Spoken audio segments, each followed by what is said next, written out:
بسم اللہ الرحمن الرحیم۔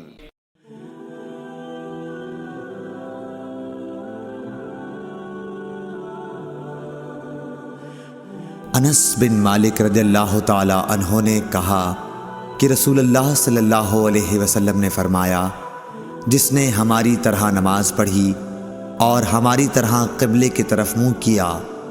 اور ہمارے ذبیحہ کو کھایا تو وہ مسلمان ہے جس کے لیے اللہ اور اس کے رسول کی پناہ ہے، پس تم اللہ کے ساتھ اس کی دی ہوئی پناہ میں خیانت نہ کرو۔ صحیح بخاری حدیث نمبر 391۔ کہ رسول کریم صلی اللہ علیہ وسلم کے پاس جب کسی ایسی میت کو لایا جاتا جس پر کسی کا قرض ہوتا تو آپ صلی اللہ علیہ وسلم فرماتے کہ کیا اس نے اپنے قرض کے ادا کرنے کے لیے بھی کچھ چھوڑا ہے؟ پھر اگر کوئی آپ کو بتا دیتا کہ ہاں اتنا مال ہے جس سے قرض ادا ہو سکتا ہے تو آپ صلی اللہ علیہ وسلم اس کی نماز پڑھاتے، ورنہ آپ مسلمانوں ہی سے فرما دیتے کہ اپنے ساتھی کی نماز پڑھ لو۔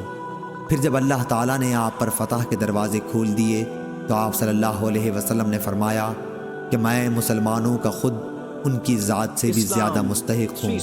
اس لیے اب جو بھی مسلمان وفات پا جائے اور وہ مقروض رہا ہو تو اس کا قرض ادا کرنا میرے ذمہ ہے،